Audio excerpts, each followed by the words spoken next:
Vanessa. Hello, Adaam. How are you doing? For a change, more energetic than you. I'm tired. Someone who shall not be named gave me way too many apple pie shooters yesterday, and today I am suffering the consequences. You just need to learn how to take your hangovers in a stride, Vanessa. No, never. It just gets worse. I do not learn. You just need to train yourself to treat everything that you encounter in life as another miserable reminder of your horrible existence. And then hangovers are just not as bad. If all of life is a perpetual hangover, then how is that going to distinguish one bad day from another? And speaking of such profound philosophical thoughts...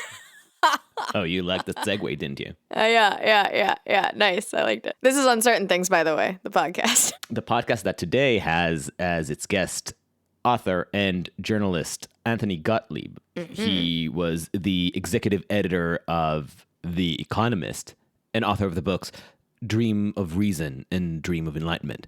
2 volumes of a 3-part series, basically overviewing the history of Western philosophy. He's by training a historian of ideas. And we thought it would be an interesting change in pace, where we normally like to bring guests that can focus on one idea and dig deep. We wanted for, I guess, the holidays to have a more general, even a bit lighthearted overview discussion of philosophy. Also, the books are full of fun little details and facts, like fun facts about philosophers that you may know for their philosophical writings, but may not know these like fun little personal anecdotes about them. So that's also nice. He brings up a couple in the conversation, which is fun as well. And like a good historian of ideas, he always ties those little personal anecdotes into the intellectual work of the philosopher. So I'd say this is an episode for you to relax from the horridness of topics that we normally talk about. So instead, sit back with a glass of brandy or hot chocolate near your fireplace and let Anthony regale you with tales of Western philosophy. And don't worry, those of you who are here for the despair and horrible tidings from the media world, next episode will have Matt Taibbi, so that was a fun one. That's going to be ranty. Yeah, just in time for the holidays. Well, we actually have a very special episode for Christmas, but we will not reveal. Okay, I didn't know that was happening, so this is news for me too. Exciting stuff. No, it was your idea. Yeah, I know, but it was my idea, but I didn't think you were going to go for it. Sometimes they listen. Well, if you enjoy our raging and raving at the close of day, please follow us on uncertain.substack.com. And if you are struck by holiday spirit, you can give us a 5-star review on Apple Podcast because this really helps a lot. Yeah, and a wee copper or 2 in our Patreon bucket. And by Patreon bucket, you mean our Substack bucket. Oh, we don't have a Patreon bucket? I thought we did. We do. We have, but we prefer Substack. But any which way you wish to give us schmickles, we'll take it. And with that, Anthony Gottlieb. Anthony, thank you so much for joining us. My pleasure. Nice to be here. So before we start, do you mind just introducing yourself to our listeners with a quick elevator bio? Sure. I studied philosophy at Cambridge as an undergraduate and started graduate research after that. But I wanted a little distraction. I took a part-time job, what was intended to be a part-time job at the Economist magazine in London. Then fell in love with journalism, abandoned philosophy, and spent quite a long time, well over 20 years at The Economist in the end. But I kept up a very close interest in philosophy. And at one stage, I think it was about the 1990s, an American publisher suggested to me I write a book about the history of philosophy, although originally the idea was just the 20th century. But I somehow ended up writing a multi-volume history of Western philosophy. I don't quite know how it happened. And I'm still at it very slowly. First, you said you're falling in love with journalism, and Yeah. we our listeners know that both of us have a somewhat acrid relationship with journalism. As journalists ourselves, I just wonder what it is that made you fall in love with it. Okay, well, I suppose one thing is my experience of of working as a journalist has been almost entirely at The Economist, which is perhaps untypical in various ways. And perhaps more accurately, I should say that I fell in love with the institution of and the productions of The Economist, that form of journalism. Now, one obvious difference between that form of journalism and others is that it is anonymous. So it's not that I like the idea of a byline, because I didn't have one.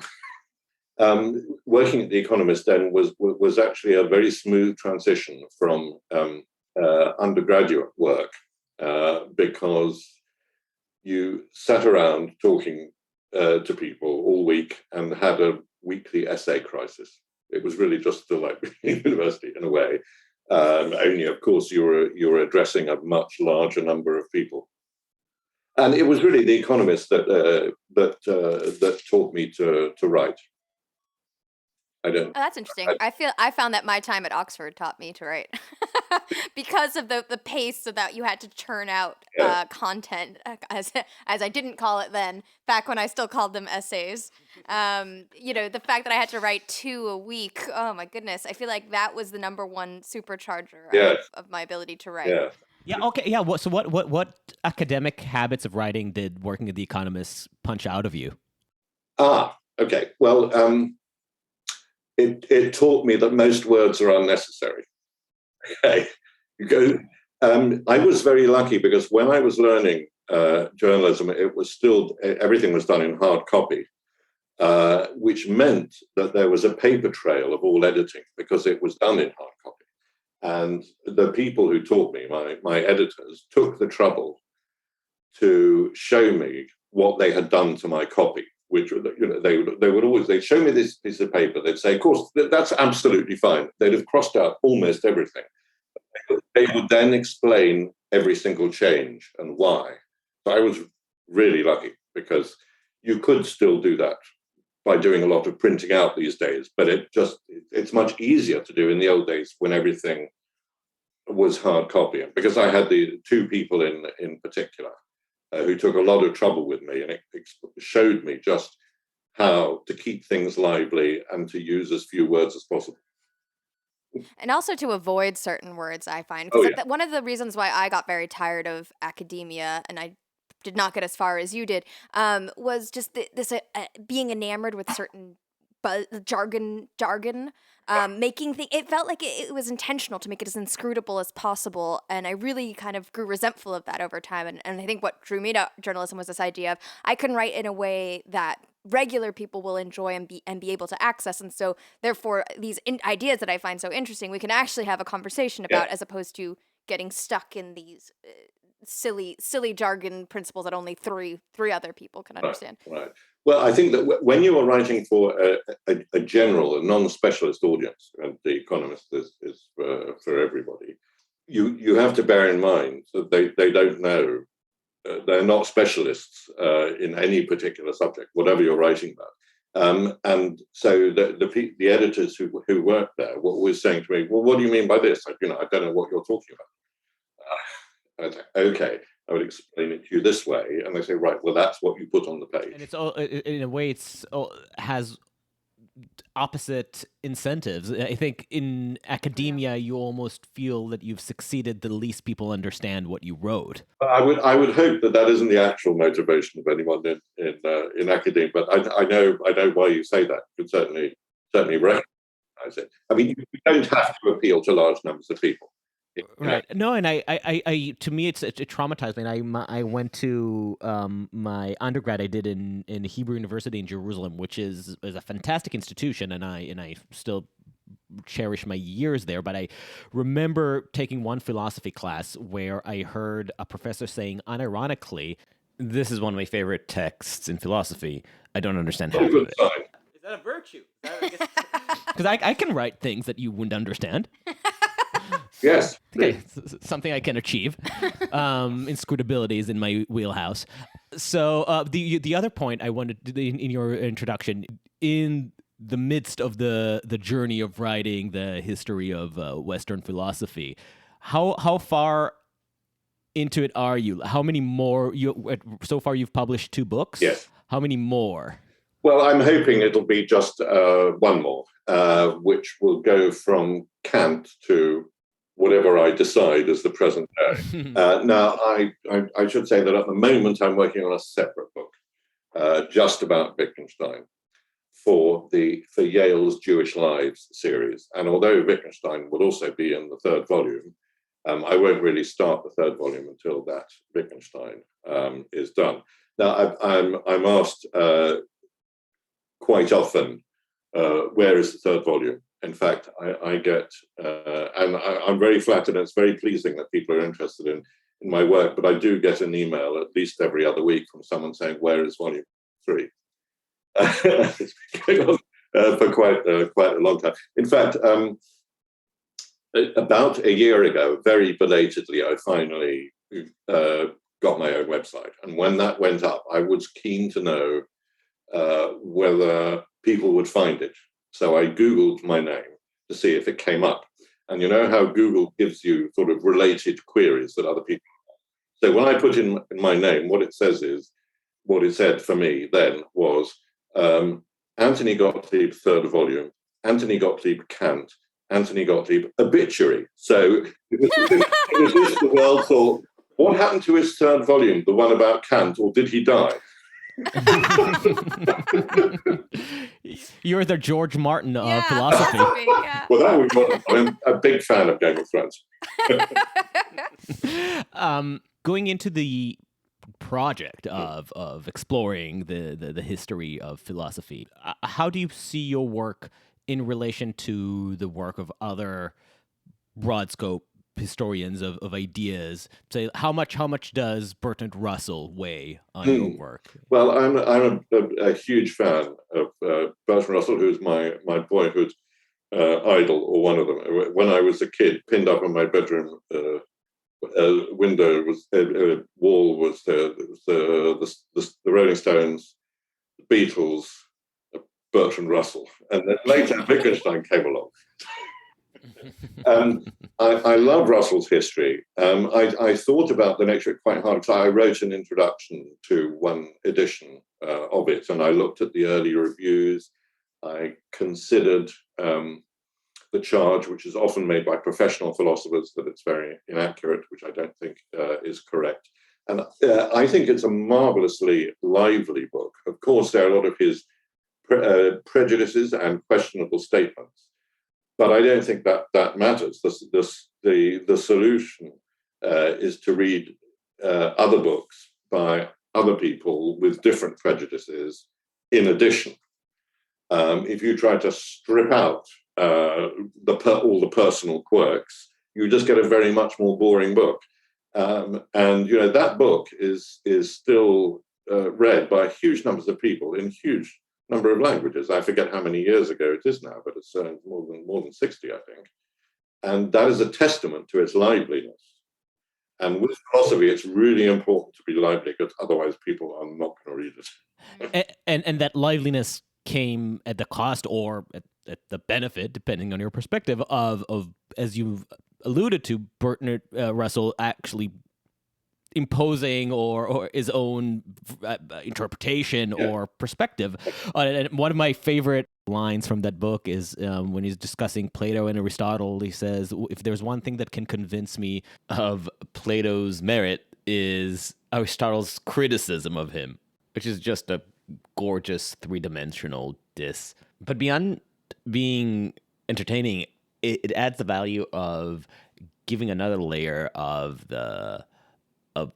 to your outlook of philosophy. You're not just getting immersed in the history on its own terms.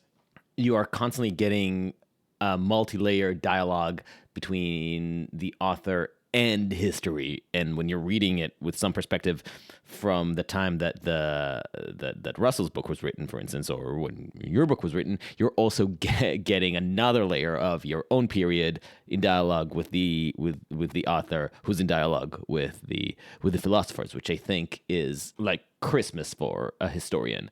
With Russell, again, you can see that he wrote the history of Western philosophy during World War II, and you can tell how that influenced his writing and analysis. Well, yes, that's another thing that makes it so readable, is that he's really engaging with them. And that is certainly something that I attempt to do as well. I mean, I don't have an opinion about everything in the history of philosophy, but when I do, I try and engage with it. And I'm wrestling with the philosophers as I'm writing. That's one reason why it takes a long time. Do you feel you need to reach at least some opinion of your own about a philosopher before your work about them is complete? Well, the way I do research, I do have to come to some sort of conclusions about their views or those of their views that I'm writing about. Yeah, I can't do it otherwise. And again, that makes it a much longer, harder business, but so much more rewarding for me.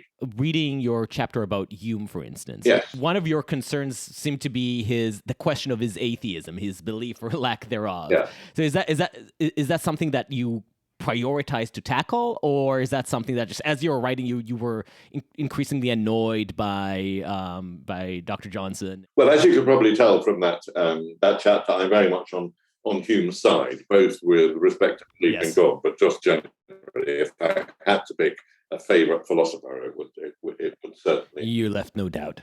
Left no doubt. So I suppose I engaged with the question of religion with him because I think it's one of his most important contributions, and I think his dialogues concerning natural religion are a truly great work, one of the masterpieces of philosophy in English. And I think he made huge progress in the philosophy of religion. That was actually one of the few set texts that I had to study as an undergraduate. When I was an undergraduate in philosophy, the history of philosophy was a very, very small part of it. But you had to do a tiny thing, one or two set texts, and that was one of them. So I came to that one quite early. Can you speak a little more about your relationship with this question? Not just the existence of God, but the role of religion in philosophical discourse more broadly. Right. Okay. Well, I don't think faith, by which we mean religious faith, has any place much in in philosophical discourse. It's one of the many subjects that philosophy looks into and wants to analyze. The existence of God, I've been an unbeliever since a very, very early age. In fact, I think I remember what it was that swung it for me, which was I used to like reference books, and I was looking at a religious atlas of the world, so it was coloured in according to the religions. And I thought, hang on a minute, how is this possible? Is it that people with the same religion move to live close to one another, or is it that people tend to just adopt the religion of wherever they grew up? And I thought, well, obviously the latter. And I think that was the beginning of coming to see religion and belief in God as more like an effect or a symptom of something rather than any sort of truth. Have you read Tom Holland's Dominion? The British historian, he was one of our first interviews that I recommend to listeners who haven't heard it yet to give it a listen. He talks about the experience where he started applying the same analytical criticism that he did on world religions to his own secular liberal beliefs, and he struggled to come to terms with just how fundamentally defined they were by Christian tradition. How ideas of salvation and revolution and fundamentalism evolved over the years from the Gnostics through the Catholic Church to the Reformation to Black Lives Matter, and carried with it consistently that Christian fiber, that Christian germ. And it made him feel a touch of melancholy about his own atheism, the atheism that he grew up in, because he felt that without that historical context, it becomes empty, or at least more shallow than he ever believed it to be. And I think in that he tapped into an edge of reactionary sentiment that you can see in the West, where that absence of religion, even put aside the question of a creator or the metaphysical truth of it, is beginning to show. And that's something that I find both interesting and potentially alarming as a hyper-secularist, but I wonder if it's something that you've in any way wrestled with. Well, I certainly find many religious writings, especially by religious people who are good philosophers, fascinating and interesting, and something that's always necessary to wrestle with. And when I hear that a philosopher that I respect is a believer, I'm always interested to read their reasons, right? To continually test one's own views. I mean, maybe I'm wrong. Always got to be alert to that possibility. But my unfaith has never been shaken. But it's constantly re-examined. I mean, for one thing, I just find it a fascinating religious belief, a fascinating phenomenon. I simply can't understand how people get into that place, and yet, they're human like me. So it's a big puzzle. It's something I'd really like to understand. I mean, I think it's something that even in our current times, like during the pandemic, I think I was reading that more people have turned to religion. I think there is something about at times of extreme uncertainty and stress that people seek frameworks, Yeah. perhaps, for living that have some sort of mystical element. Yeah. I haven't thought about it too deeply, but I think that is something that you write about in your book around how the uncertainty of the time period very much influences the philosophy that results. And I was curious if you could speak a little bit more to that, about that relationship between societal happenings and philosophy that emerges. Yeah. Well, I suppose two periods that I've covered so far are relevant here. One is the Hellenistic period, late antiquity, when there was just this huge panoply of available religions that people were choosing between. Christianity, not established in the earlier period, not even around yet. An awful lot of ideas in the mix. Some of them we would classify as magical beliefs rather than religious beliefs. And what we see in that period is the most of the philosophers had at least something to say about how one should live and the meaning of life. It was a much bigger part of academic philosophy then than probably most other periods. And that seems to reflect the times, although in a way that you'd need a real historian, not just a historian of philosophy like me, to shed more light on. And I suppose the other example is the Middle Ages, when Christianity absolutely dominated not just intellectual life, but really political life. Naturally, an awful lot of philosophy was concerned with questions of special interest to Christians, such as all the puzzles presented by the Trinity. There was an awful lot of work to be done there on logic, paradoxes, and one of the main points of interest was trying to understand and explain Christian doctrine. So I think that's probably another example. But if we're thinking about religion, I remember your little book about Socrates, and I think it was about the Apologia.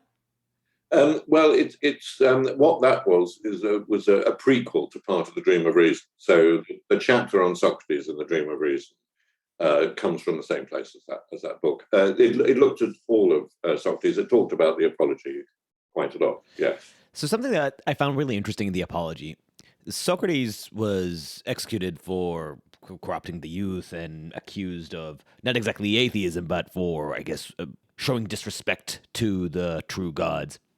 But you highlighted something that never occurred to me when I was reading the Apologia while studying history, was that this was taking place at a time when Athens, where Socrates was at its lowest point. It had recently lost the Peloponnesian War with Sparta, and its democracy, the Athenian democracy, is just a shell of what it used to be.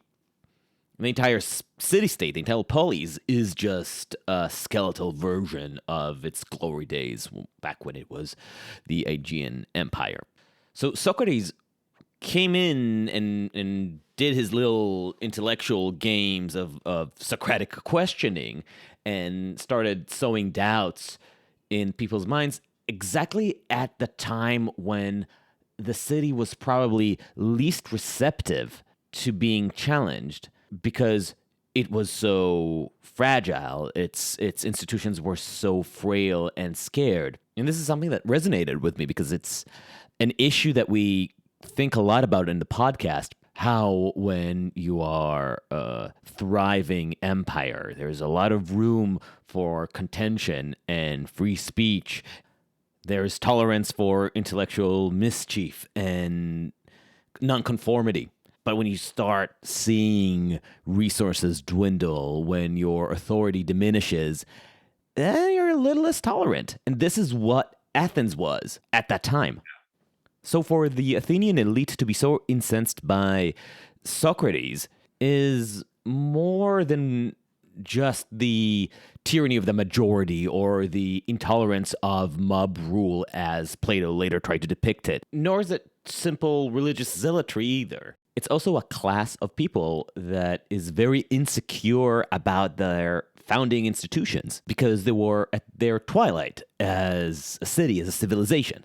And while religion may not have been the fundamental piece of the law of the city, of the Solonic law of the city, it was part of the tradition and ceremony of democracy. And as any Burkean will tell you, you can't have the things you like about your legal system, of your societal system, without all the traditions and ceremonies that keep them together and keep people's faith in it.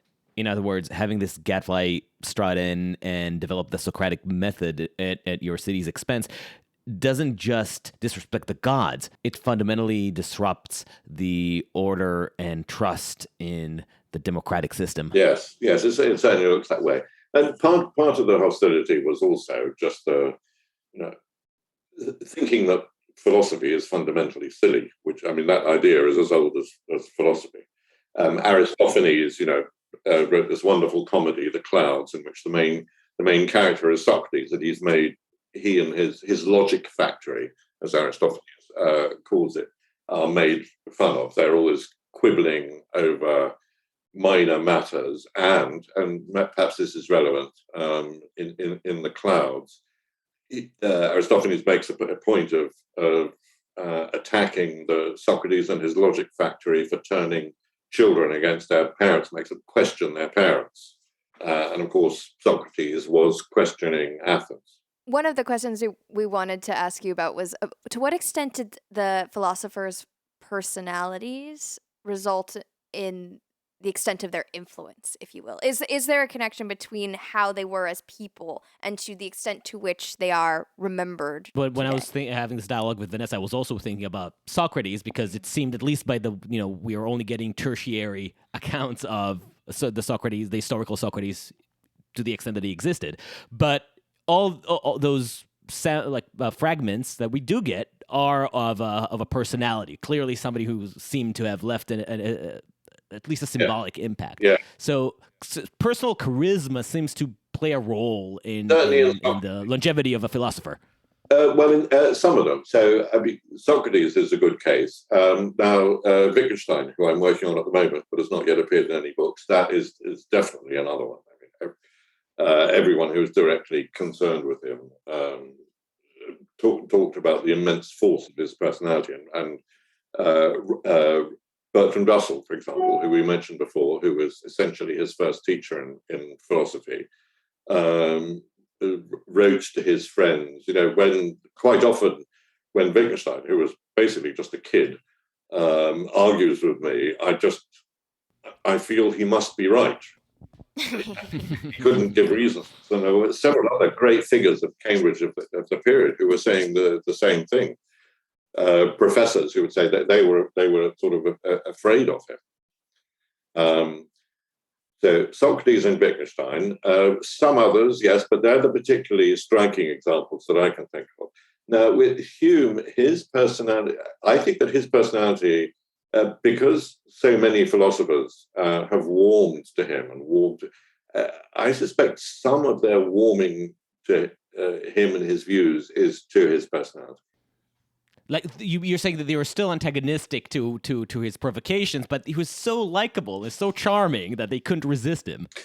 Yes, there was a part of that, but also the philosophers today who regard him as a hero.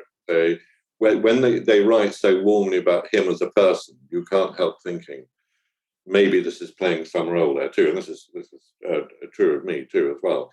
But I do think it's only a minority of the great philosophers where we can easily draw some connection between their charisma, their personality, and their reputation. I guess a more difficult question would be, it's not necessarily their personality, but the charisma of their writing, I guess. The persuasiveness, or you could call it the rhetoric or their style to flourish. To what extent does that distort our evaluation of those old philosophers? Well, I mean, when you were saying that, the first thing I thought of was one of the two of the most difficult philosophers to read, Hegel and Heidegger. I'm not a fan. I find it hard to believe that anyone is sort of charmed by them, and yet, both of them, an enormous number of admirers. Now, maybe they perceive the text differently and do find it charming, and they would describe it as brilliantly written. I don't know. I just can't see it myself, but presumably they do. As an aside to that, we had a conversation with philosophy professor Tamla Summers, and we got into a discussion about the value of John Rawls. He hates John Rawls profoundly. We got into a miniature debate over that point. I think he mostly rejects and even somewhat resents his place, Rawls's place in the history of political philosophy and the type of over-rationalization that he brought in. And part of my disagreement with him is that I find Rawls's writing utterly charismatic, which is surprising because he isn't the most exciting writer. Technically, he's very limpid, but it's not what you imagine when you think of great philosophical prose. And yet, I don't know, I find it irresistible. But it is about the ideas. It's the charisma of the ideas and the way that me being brought up in my social particular context and the context in which I encountered Rawls and his elucidation of what he sees as the moral obligations of people to each other in a society. And I wonder if that kind of allure, the allure of the right idea coming at the right time, is what was at play with people like Heidegger and Hegel, to whose classes we know people flocked. So whether or not that charisma was in their tone or style or just the timing of their ideas, there was clearly something there. Yes, and I can't really shed much light on that, what that is on Heidegger's case. But as you were talking, I was thinking of another philosophical writer that I hugely enjoyed and spent an awful lot of time on when I was younger, when I was a student, and that was the American logician Quine. Now, his writing is pretty dry, although there are all sorts of little verbal jokes. But given the material, I mean, he's writing about the hardest things in logic and epistemology almost exclusively. And I would say that I loved his writing, but it's not that I would say it was a great style. I suppose it was the ideas clearly communicated.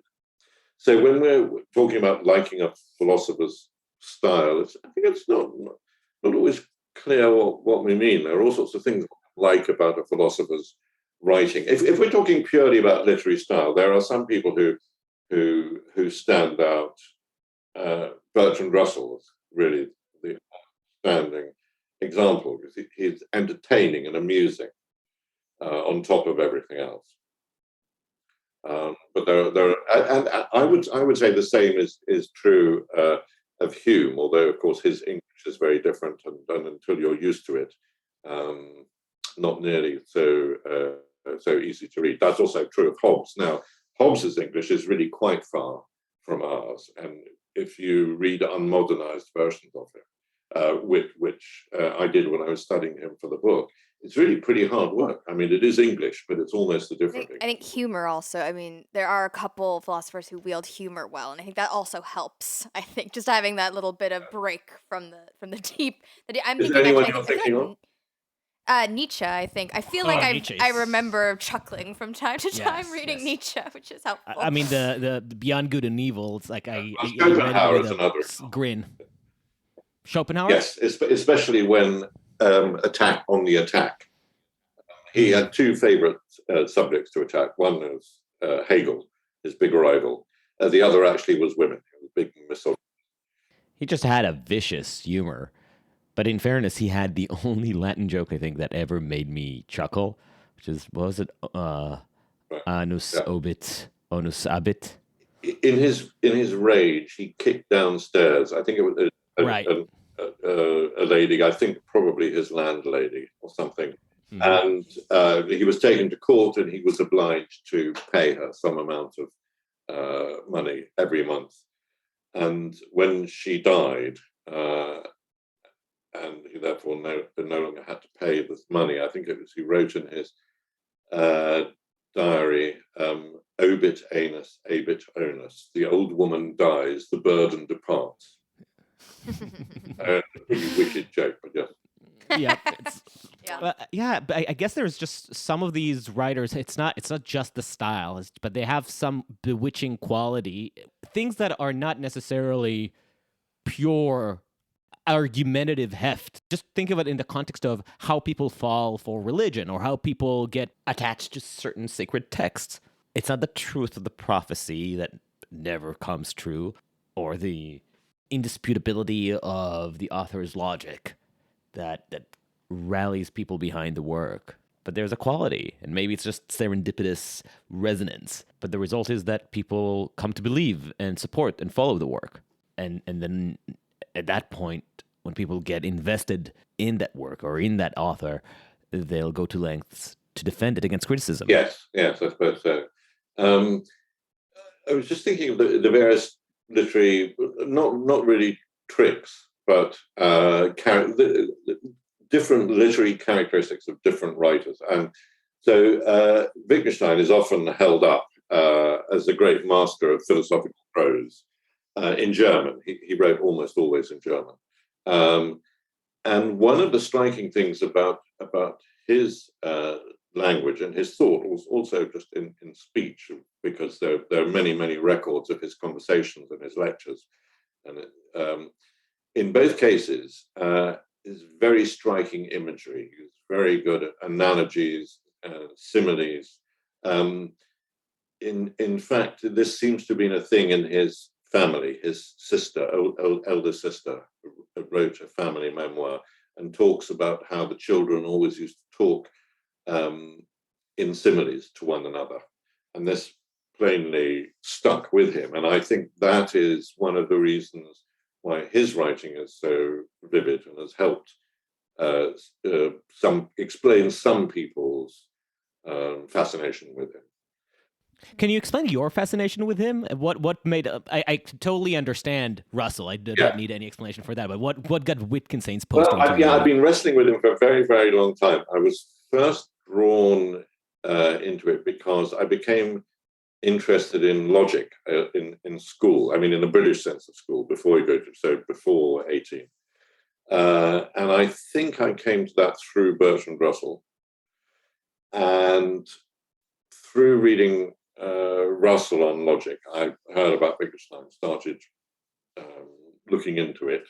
And there was something, I understood very, very little of what Wittgenstein I read when I was a kid, but I knew that there was something there that I was interested in. And then, do you remember something specific that stuck with you at that time? No, it would have been the Tractatus, his early work, rather than the philosophical investigation. I'm afraid I can't at the moment. Maybe we'll come back to this and something will come to mind. But I then went to study at Cambridge, and I was taught by people in part who were pupils of his. So Wittgenstein was very much in the air, and one of the professors was at my time when I was an undergraduate was Elizabeth Anscombe, who was a close friend of Wittgenstein's and one of his main translators. And actually, when she lectured, she used to wear his gown. So he was very much in the air. And if you did philosophy in Cambridge in the 70s, there was a lot of Wittgenstein. Then also Wittgenstein came from Vienna, as did my father. So half of my family comes from Vienna. Very different background to his, though. Although his family was originally Jewish, they converted. Mine remained Jewish. His was immensely wealthy, mine wasn't, but still it was Vienna. So when it was suggested to me that I write a book about Wittgenstein, which is almost 10 years ago now, I said yes, because I've always been wrestling with his views on the nature of philosophy. Half the time I think, yes, that's exactly right. And then half the time I think, nah. But I keep going backwards and forwards, and I have done for decades. And given that there is also the similar background and the people who taught me, yes, there's a lot to make Wittgenstein interesting to me. But can you give us a bit of just a taste of what are the sort of questions that make you say spot on, and what are the questions that make you say nah? So his leading idea, I believe, both in his early work and his later work, this is one thing that links them, is that there is actually something very wrong with philosophical problems, in the sense that they arise out of some type of misunderstanding of our own language. Now, during his career, his views changed about what it was about our language that misleads us into asking meaningless questions. I've always been very tempted by that idea. I can't quite make, as you work through examples, can't quite flesh it out, doesn't quite work, but there's something in there I want to get. So as you can see, I'm still wrestling with it. To clarify, what you're saying is that your feeling is that something about the project of trying to deconstruct where language fails our ability to actually think clearly about philosophy appeals to you, but you feel that he never quite landed that the argument. That's right. What is at the root of the problem? My working hypothesis, and this is probably what I'll say in the book, I never really know what I think until I see what I've written, is that certain philosophical, this is true, his account is true of certain philosophical problems, not philosophy as a whole. Now, he sometimes makes it sound as if he is talking about philosophy as a whole, but there are various reasons to believe that he didn't really mean that. And I think he would have acknowledged, no, it's only true of a part of philosophy, the part he is most, well, actually, it's not really a part of philosophy, but certain philosophical questions. And how would you confine it? I think questions to do with the mind and language, which is actually, it's an important part of philosophy, but it is only a part of it.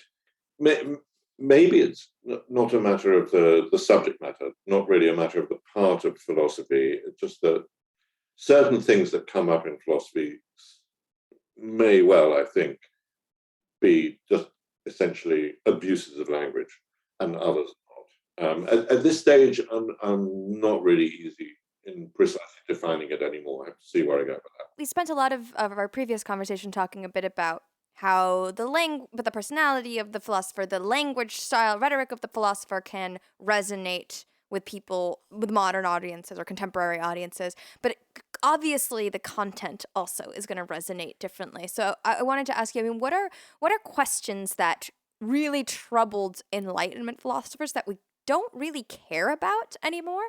And what are the questions that we still seem to be grappling with and that remain very current with our issues and anxieties today? Yeah. Conflict, as they understood it, between science and religion.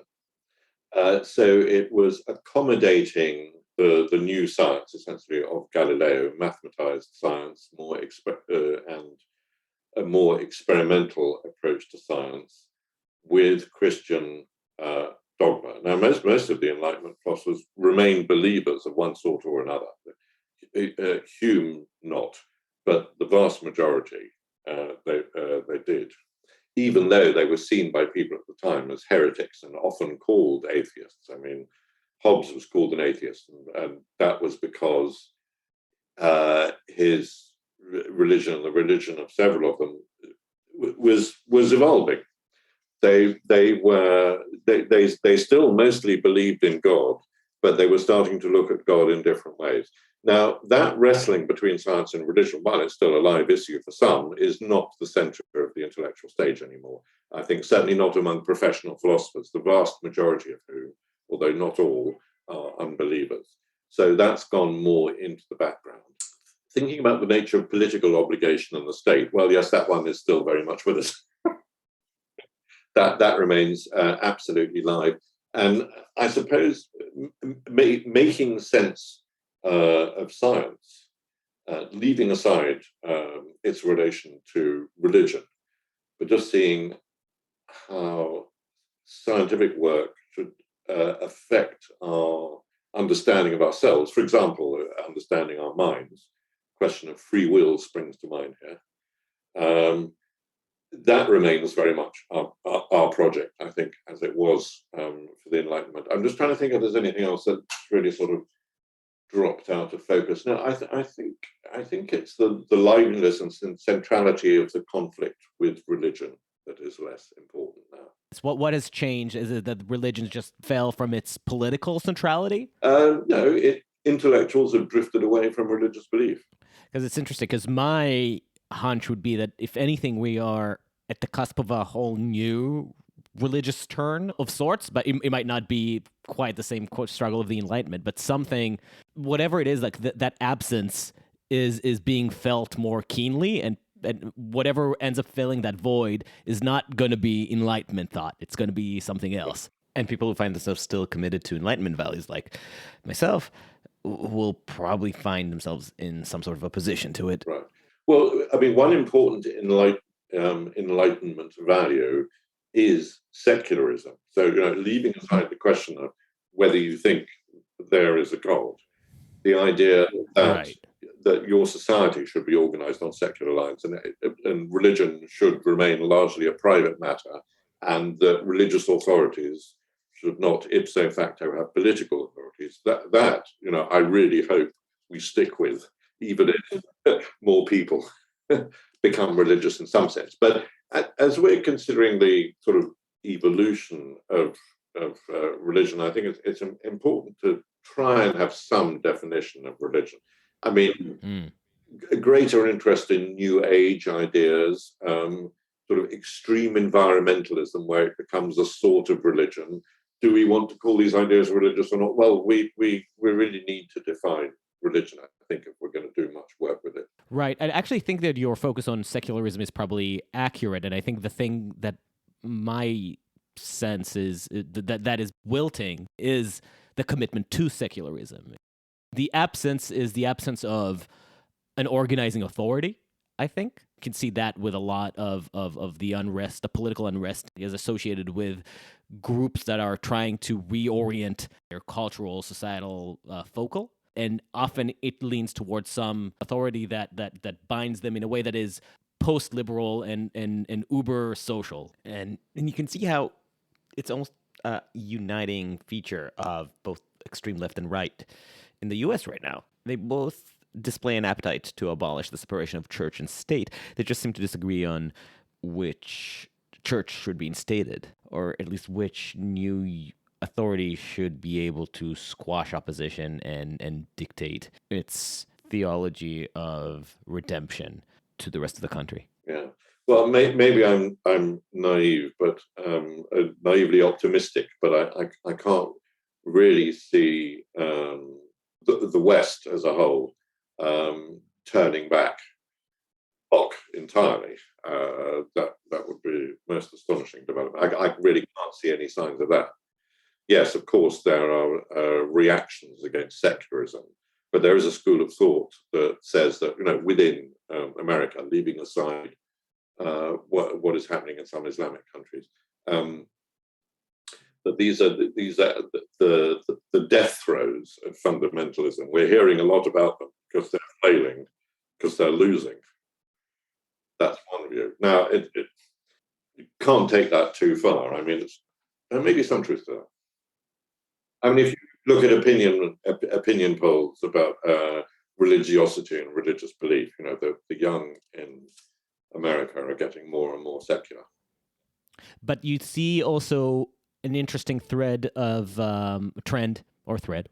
of people who identify as evangelical as also identifying as less and less religious. So it's another sign that the religious impulse is there, but is not necessarily organized around what we defined as religious 10, 20, 30, 100 years ago. But there is the drawing force that pushed people around a cult of some cosmic belief is still there. It's just finding its new focus. Yeah. It's a very hard subject to research, because I think that opinion polls on religious and spiritual questions and about people's beliefs are incredibly misleading, because I think especially on those topics, a lot of people are just joking around in the answers they give.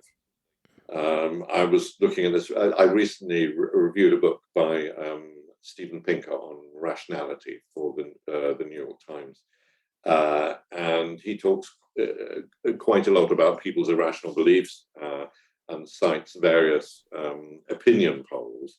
And I'm very skeptical of what opinion polls reveal about such things. I mean, this is also true of political questions.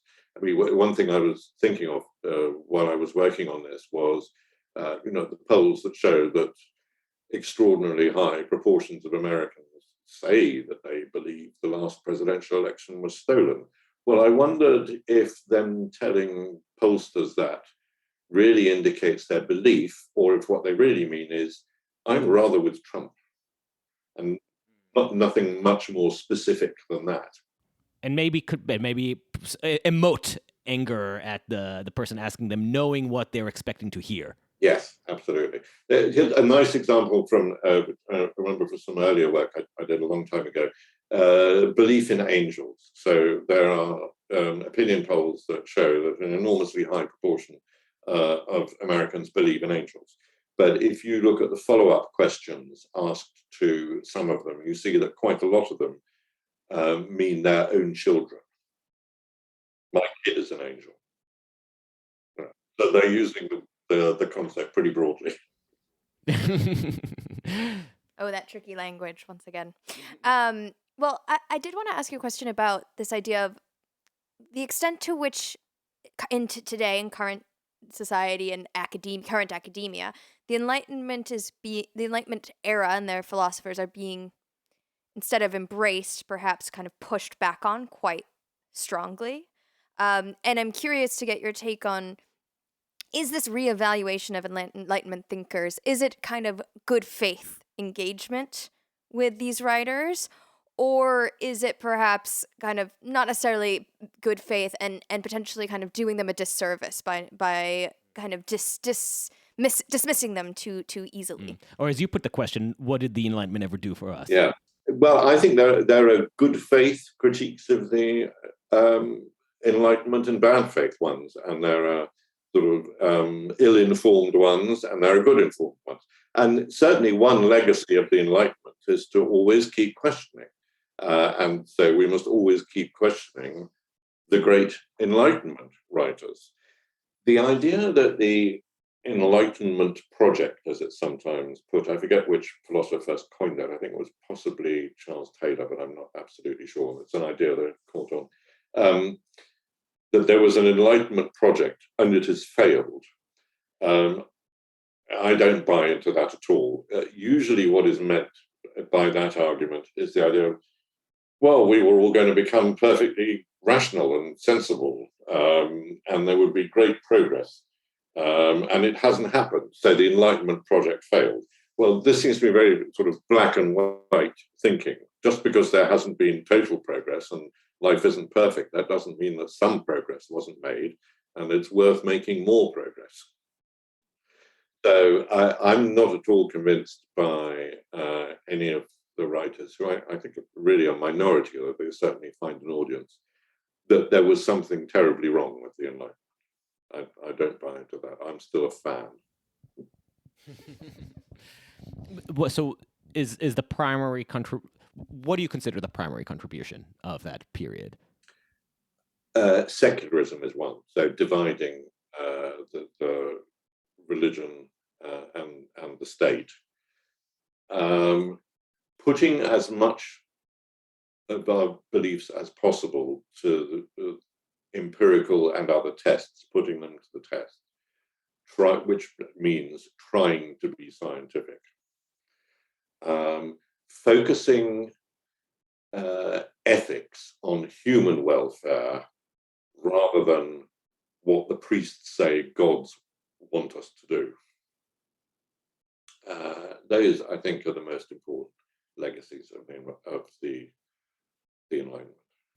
And skepticism, as you pointed out. Yes, skepticism comes under the heading of testing your beliefs, trying to be as scientific as possible. Yeah, skepticism is yes, very. I'm a big fan of the ancient skeptics.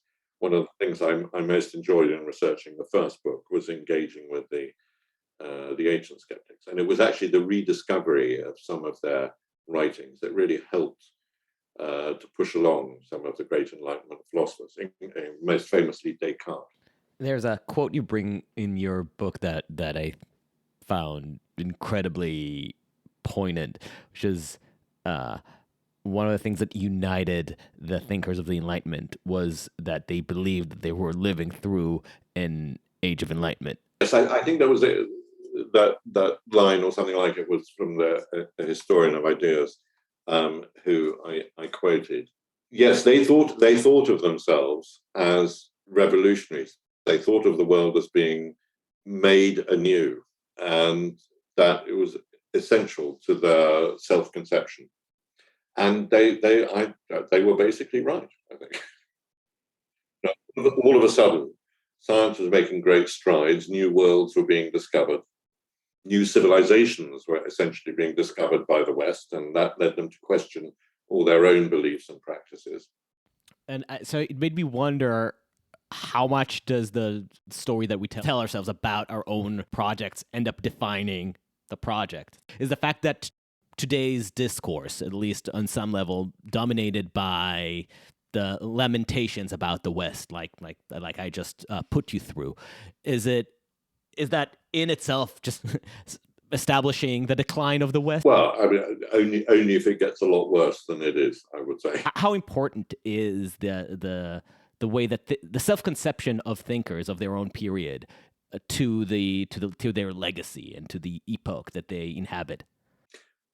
I think it's really only the thinkers of the Enlightenment where their view of themselves plays an important part in their thinking. It doesn't. I mean, I've never really thought about this question before, but just sort of thinking on my feet, even though I'm sitting down, doesn't seem to me true of the ancients.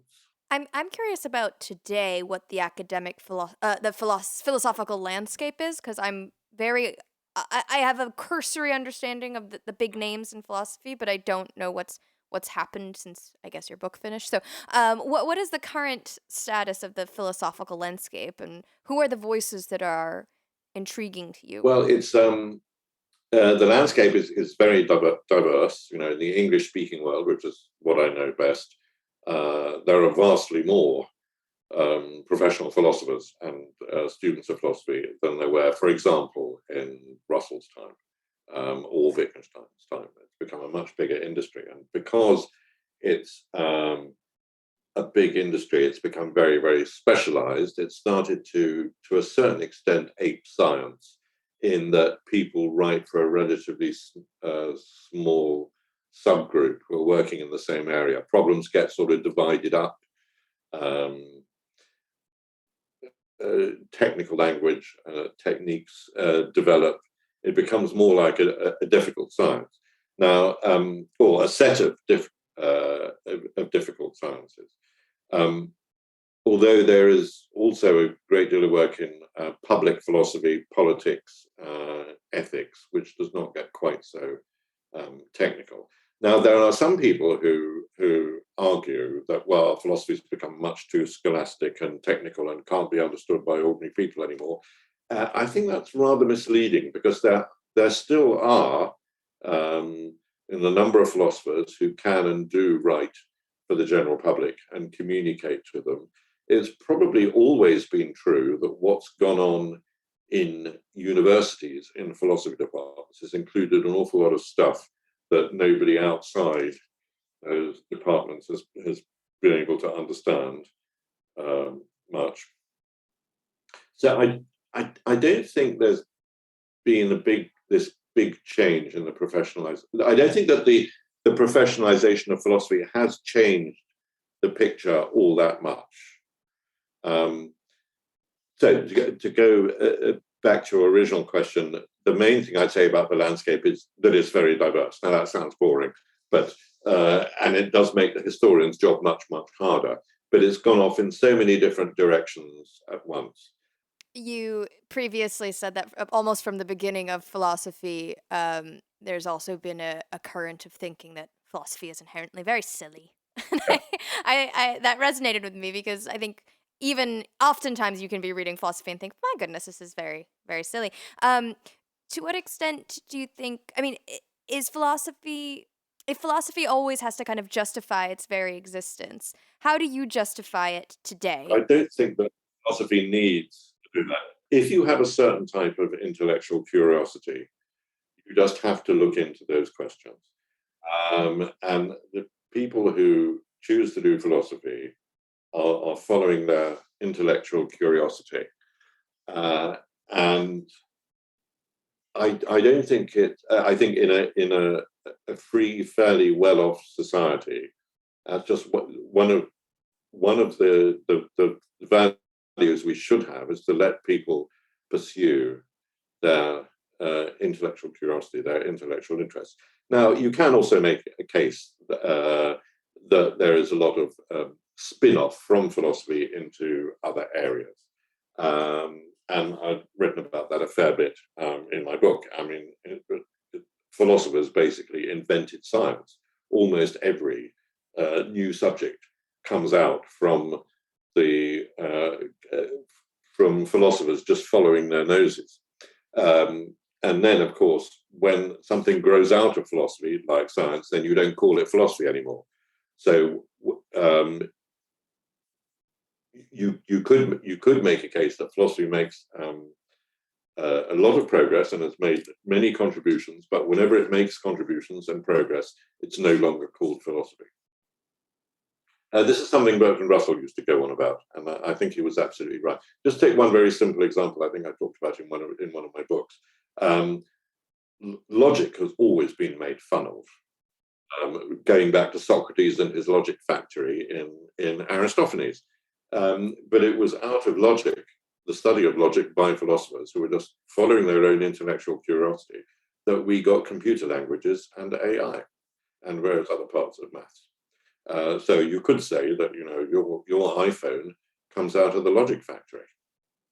But, you know, thankfully, I'm not in a position where I have to argue for money for philosophy departments. So I don't have to make that case. And I certainly don't do philosophy because I think it's going to pay off. I do it because I have to. Satisfying curiosity is the reward, yeah. Anthony, thank you so much. Yeah, thank you for your time. My pleasure. My pleasure. Thank you for listening to Uncertain Things. Follow us on uncertain.substack.com or wherever you get your podcasts. We are Uncertain Pod on the social media. And if you're feeling the holiday spirit, please give us a 5-star review on Apple Podcasts, because it really helps. Share us with your friends and enemies. And until next time, stay sane.